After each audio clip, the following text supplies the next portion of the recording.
commence par un plan fixe, sans parole, sans musique, sans personne, sans personnage. Un jour d'orage en été, sur un quai de gare anonyme qui semble plus lointain que le plus lointain des souvenirs d'enfance. À travers la vitre striée de pluie du vieux corail dont les portes viennent de se refermer, on discerne peu à peu deux silhouettes penaudes serrées sous un parapluie trop petit. Puis cette image est supplantée par le reflet pâle du jeune garçon qui les regarde en pleurant. Il a 14 ans. Ce n'est pas un drame qu'il est en train de vivre, mais un simple départ pour des vacances chez ses grands-parents. Un départ bien ordinaire qui lui fera pourtant détester à jamais les départs, car il vient de comprendre qu'à moins qu'il ne parvienne à miraculeusement défaire le sortilège qu'il a collé à ce siège poisseux, aussi sûrement que le roi Arthur au sien dans le premier chapitre du Conte du Graal, à trouver assez de courage et de voix pour supplier l'énorme dame qui fait obstacle entre le couloir et lui de se lever pour le laisser passer, à récupérer les bagages que ses parents ont hissés au-dessus de lui avant de s'en aller, à parcourir en sens inverse l'étroit couloir encombré de pieds, de coudes, d'enfants, de poussettes, de vélos, de retardataires qui ne sont pas encore installés et de valises qu'on n'a pas encore rangées, à rouvrir la lourde porte au mécanisme mystérieux et à descendre enfin les rejoindre sur le quai, toute chose insensée, qu'il n'est absolument pas question qu'il accomplisse, car rien ne le justifierait et qu'il n'en a pas la force. Il est désormais inéluctable que le train parte et l'emporte loin d'eux.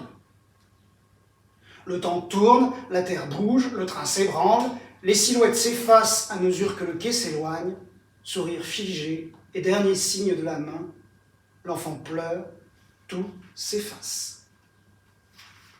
En gare de Chambéry, 1989. Quelques années plus tard. Chargé comme un baudet avec 2 sacs de livres autour du cou, un zafou noir sous l'aisselle, la caisse de transport d'un chat dans une main et en sus un vélo qu'il guide, tant bien que mal, avec sa main restante, le jeune homme échevelé arrive au pied de l'escalier roulant. Il s'arrête, considère l'obstacle. Comme il se décide à tenter l'ascension en plaçant le vélo devant lui avec la roue arrière coincée entre ses genoux, celui-ci fatalement se renverse et dégringole pendant que les bagages continuent seuls. Le chat miaule. Le jeune homme part à la poursuite du vélo sans lâcher la caisse, récupère les bagages, puis recommence la même opération sous l'œil goguenard des passants. Lui semble s'amuser de cette scène, dont le caractère burlesque ne lui échappe pas, et qu'il racontera plus tard. Il atteint finalement le quai, le soleil sur la verrière l'éblouit, et il ferme les yeux. Voyager en train est une façon douce d'apprendre à oublier, à disparaître. On peut presque oublier le mouvement, quoique moins facilement qu'en avion ou dans les grands ferries qui, par ciel serein et mer sans remous, sont comme les romans des mondes clos séparés du monde. Mais le paysage rayé de part et d'autre nous sert, et il y a ces tunnels qui nous ramènent à la réalité de ce qu'on vit, de ce qu'on est. Ces traits cernés de nuit, criblés de lampes, brouillés d'automne, ce visage qui se creuse, et près de lui, cet autre visage rond et lisse, qui regarde le ciel gris, les fougères jaunes, les travaux, les pylônes marqués danger de mort, les chevaux clairs couchés dans les prés sombres, les plaines labourées, les montagnes qui s'éloignent. Il fait grand calme dans ce train où père et fils partagent tôt le cake et la salade avec une tendresse à vous fendre le cœur. L'enfant parle du livre qu'il lit, dévore la salade, puis retourne à la fenêtre, repose sa tête sur ses mains et regarde intensément l'automne qui défile, la ville qui les attend, la vie qui l'attend. Dans l'allée passe un petit garçon avec son violon, que je reconnais parce que c'est moi enfant. Et je reconnais la fillette aux yeux clairs qui s'est levée devant. Les champs s'éclairent, l'espace s'ouvre, l'enfant attaque l'ultime chapitre qui s'intitule « Le commencement ». Sur la travée d'en face, un adolescent diaphane demande à ses parents la revue interdite sous prétexte d'y lire l'article sur Guidoni. Puis l'article lu, discrètement, il regarde le modèle qui pose en 4e de couverture, torse nu, jean bleu ciel, yeux noisettes, délicat, désirable, désarmant de candeur feinte. Il s'attarde sur cette image qui remodèle sa pupille, se grave en lui, qu'il mémorise et projettera longtemps après dans sa tête et au ciel. Puis il tourne encore les pages et il glane les bribes d'une autre vie qu'il vivra, qu'il ne vivra pas, comment savoir, vers où le train du désir le mènera. Engrenage, enchaînement, sens unique, train qui bifurque ou déraille, désir retenu ou bien lâché comme des chiens fous, aiguillage qui s'enclenche ou se bloque et aller sans retour, comment savoir où l'on s'en va. Crissement, secousse, arrêt brutal, le train du présent stoppe alors en rase campagne. À cause, dit dans le haut-parleur la voix enjouée du diable, d'une bête percutée par le train précédent dont il faut enlever les morceaux. De la bête ou du train, on ne sait pas, mais je sais que c'est ma mémoire qui est en morceaux. Par-delà les crêtes grises et la plaine sombre, striée de traînées fantomatiques, des pans de bleu s'allument et la lumière passe quand même. C'est un jour de rencontre et de mort. De rencontre parce que je m'en vais à l'invite d'un confrère dont les livres me font pressentir qu'il deviendra un ami. Et de mort parce que d'une part, toute l'œuvre de cet auteur s'est construite à partir d'une disparition, et parce que d'autre part, je viens d'apprendre celle de Leonard Cohen.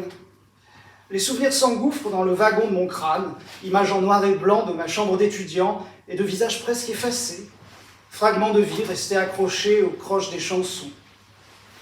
Je songe à ce regain de créativité qui accompagne les dernières années de certains artistes, qui narguent ainsi la mort ou s'en font une alliée. Le train, cependant, file vers la ville, avec son lot habituel de passagers distraits, dont l'observation distrait.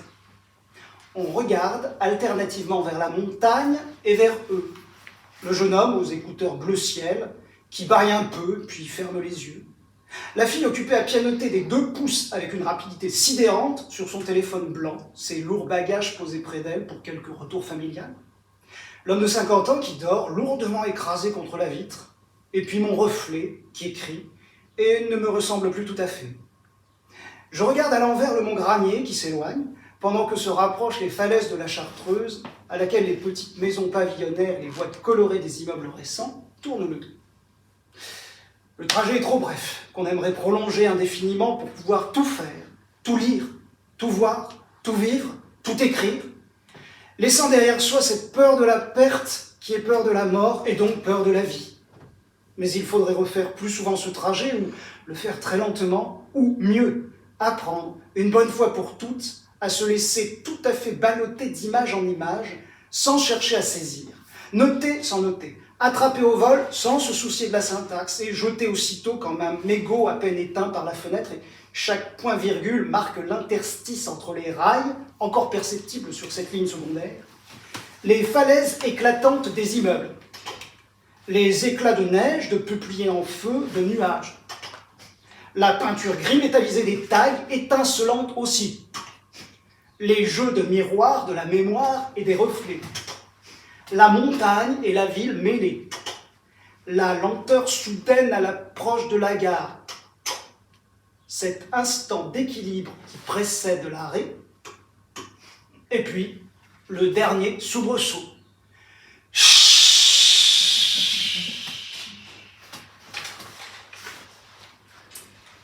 Sur le quai de la gare, une mère accompagne ses 2 très grands et très maigres fils adolescents qui, comme s'ils n'étaient pas assez maigres, portent l'un et l'autre des jeans si serrés qu'on les croirait juchés sur des échasses, et qui, comme s'ils n'étaient pas assez grands, se perchent encore sur une balustrade d'où ils discutent avec la tête inclinée vers le bas. Un homme très gras, comme s'il n'était pas assez gras, dévore un sandwich monumental dont la moitié pourrait nourrir pendant plusieurs jours le mendiant famélique qui rôde un peu plus loin. Comme si la vie n'était pas assez éphémère, une femme fume avec panache au bord du quai. Et moi, comme si la masse des sribouillages accumulés n'était pas déjà déraisonnable, je trace encore ces lignes.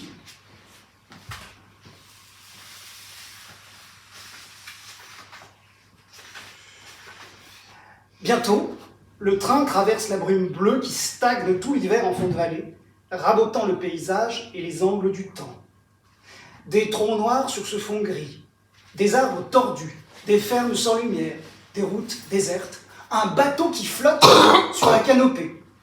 la tache orange d'un chasseur qui marche sur la terre noire, le ventre fumant d'une décharge, une barrière sans personne, un chemin dont aucun écolier ne brise la glace, une corneille, beaucoup de brouillard, 3 tunnels, mon portrait dans la glace. Puis, tout insensiblement s'éclaircit et s'affine, la dentelle des rameaux, les festons du lierre et des boules de gui, les derniers feux des bouleaux et des saules. La ville que l'on traverse est pleine de vie, de voitures, de lumière qui rassurent.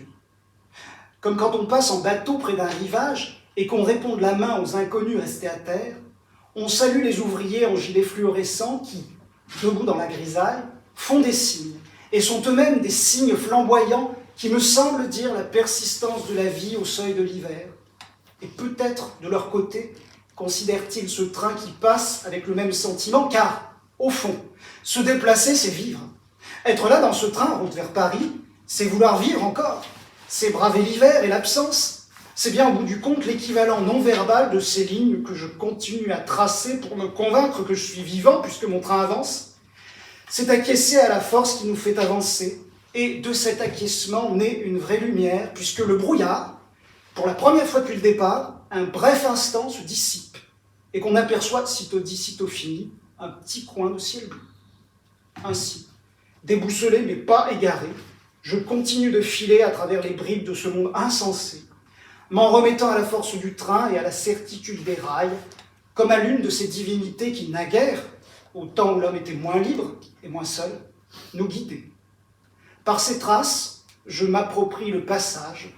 J'en fais, comme disait Bouvier, entre 2 bouffées de tabac, mon passage, ma fumée, mon brouillard, mon train à moi. Je peux me détendre, me laisser emporter. Ouvrir ou fermer les yeux, maintenant c'est tout comme. Nous fûmes brume, nous avons fumé notre brume, et puis, nous sommes partis en fumée. Pardon, monsieur, ce train, ouais, je sais que c'est le train qui va à Grenoble Université, mais il continue bien jusqu'à Grenoble? Ah oui, forcément, il ne peut pas s'arrêter et faire demi-tour avant. Merci, monsieur. C'est un homme adulte, mais il est allé vers le contrôleur et il lui a parlé avec la timidité d'un enfant dont le besoin d'être rassuré l'emporte sur la peur d'être ridicule. Puis, il est allé se rasseoir auprès de sa compagne. Il parle, il se raconte comme un enfant bavard, il verbalise tout ce qu'il vit, tout ce qu'il voit.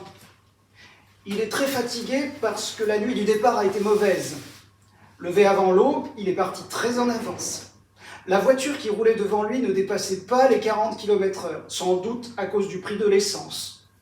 La guerre a ce seul et douteux mérite d'obliger à ralentir. Il a rejoint sa compagne qui l'attendait déjà sur le quai, encore plus en avance que lui. Quand le train précédent, celui qu'il devait prendre, est entré en gare, il s'est dit qu'y monter permettrait d'avoir plus de temps pour la correspondance. Il craint tant l'incident, le maudit imprévu qui met tous les projets à terre. Il s'est engouffré dans ce train en entraînant avec lui sa compagne paniquée. Est-ce qu'il va bien à Grenoble? Mais oui, bien sûr, en principe. Attends, côté Coléo, c'est Chambéry, et côté gare, c'est Grenoble. Nous étions côté gare. Ils se sont inquiétés, jusqu'à ce qu'il ose poser sa question. Il promet de ne plus jamais le prendre, ce train d'avant. C'est un nerveux, un anxieux. Les gens comme lui ont un immense besoin de permanence et des audaces paradoxales. Leur gêne sociale, leur façon d'accorder aux détails plus d'importance qu'à l'ensemble, leur hyperesthésie et toutes les fantaisies de leurs esprits troublés transforment en aventure la moindre escapade. Et puis, ils ont leurs obsessions. La sienne aurait pu être les trains, mais ce fut la littérature. Il dit que grâce à elle, il a le stress paisible et l'anxiété féconde. Sur le quai de JR Université, il regarde un garçon aux cheveux très longs qui tombe, comme effondré de chagrin, dans les bras d'une fille. Puis qui se relève et qui retombe dans ses bras. Se relève et retombe encore, hilar finalement, tout comme elle. Bientôt, l'homme anxieux se détend. Le paysage s'aplanit en champs nus tout poudrés de pollen, les pruniers en robe de mariée paradent et le soleil ratisse les ombres jusqu'au fond des sous-bois. Une dame qui téléphone sur la travée de gauche répète, parce que le son passe mal, « On revient de la neige, comme s'il s'agissait d'une information capitale, ou d'un message codé. Un couple âgé par la voix basse en turc avec des bribes de français. Ce train de Paris, on l'a pris souvent, en toute saison, mais jamais bâillonné sous un masque à cause de la pandémie qui se prolonge. Et le pays, même inquiet, resté loin de la guerre. On sait aujourd'hui qu'il suffirait de rouler quelques heures de plus vers l'est pour être sous les bombes. La guerre projette son voile jusque sur les images des carrières, dont les cratères en évoquent d'autres. On lit les nouvelles des combats. On roule en paix, pourtant. Le voisin de derrière tire le store de la fenêtre et, comme en fin de film, fondu au noir, les images disparaissent. Avant de fermer les yeux, le carnet ou le livre, on flotte encore un peu dans l'entretemps, dans l'entre-deux, perdu entre deux gares, entre deux gestes, entre le train d'avant que l'on regrette et celui d'après qui tant inquiète. On avance, on s'inquiète, on continue.